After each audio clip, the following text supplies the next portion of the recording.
Okay, when we choose to incarnate in a human life, we will inevitably pick up a core belief that we're not good enough, unworthy. This is normal. This happens to all of us. And as we develop as a small child, little by little, there are many moments where we have experiences that amplify this core belief that we're not good enough, that we're unworthy, that we're a fraud, a phony, a failure, despicable, unwantable, unlovable, all those kinds of things. So, what each of us will do, our wanter and the problem solver mind, will try to find some sort of way to counter that, because it is so hard to feel that way, to feel unworthy and not good enough. So, whatever attributes we might have, we will then start to craft an identity based on those attributes. If we're athletic, we will craft an identity as an athlete. If we're smart, we'll craft an identity as being smart. If we're funny, we'll craft an identity of being the funny one. If we're musically inclined, artistic, if we're very attractive,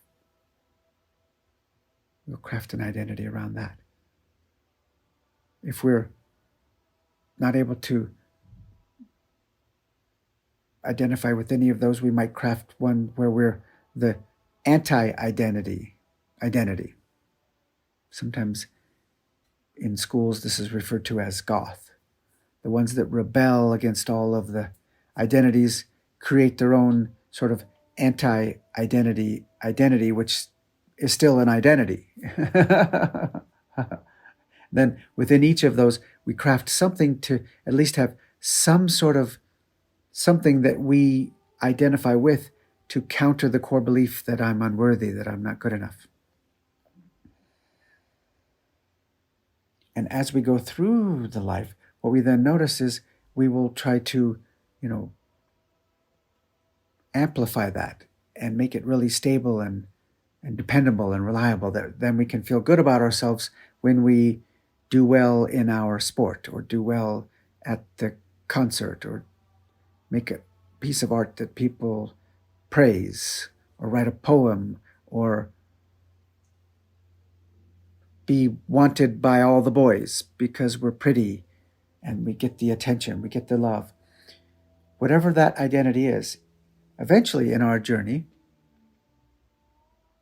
when we're ready to open up into a journey of spiritual discovery, we will inevitably have to be willing to take a look at all of those identities that we've crafted for safety and security, and be willing to see, is that who I really am? Am I really the smart one, the athletic one, the pretty one, the clever one, the funny one, the artistic one? Is that who I really am? Because what we notice is we only get to feel okay about ourselves when something is happening that helps to validate those identities. And then when something happens that counters that, we then don't feel okay. In the spiritual journey, we eventually start to see those, and they inevitably get to be seen as false identities that we created to feel safe, to feel secure. And little by little, those start to fall away, and fall away, and fall away, and fall away. In this first phase of the journey, we are in practices that help us to have direct experiences of a deeper essence that we are, that's not actually something, a pure awareness that we are, that isn't the pretty one or the athletic one or the funny one or any of those identities. There's a deeper truth that we are, that's not something, that isn't something based, isn't based on our separate self-identity.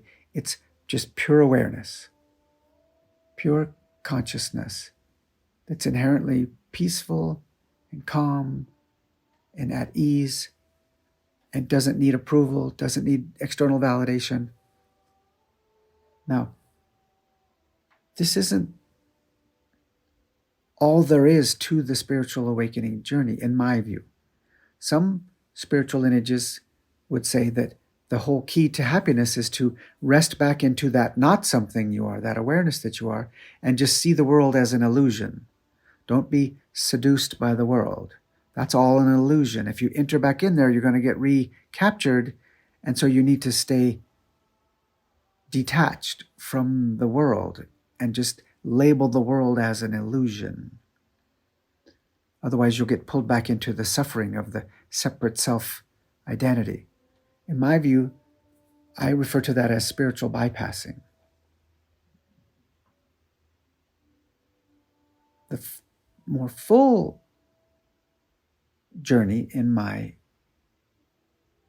view, is to realize ever more through your practices, yes, there is this not something that you are that's just inherently at peace, inherently calm, and there's just such a natural wisdom and ease there.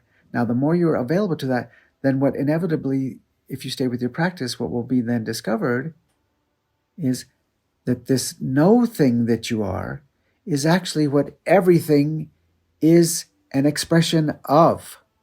All of the something is made of the nothing. The no thing, the awareness, the presence, the infinite source essence is permeating all of the somethings. Then there can be a re-entry into the lived experience from the realization that the life itself is also the divinity, is the eternal essence expressing itself so juicy as a lived life. The human experience and the spiritual essence are not separate.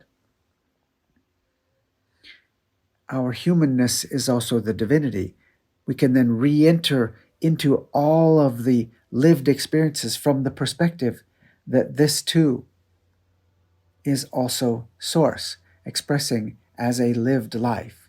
All of the emotions, all of the experiences, all the choices, all the interactions with all the other beings and the animals and the trees and the stars and the galaxies and the universes, all of it, one elegant wholeness, one divine, absolute, eternal play of consciousness.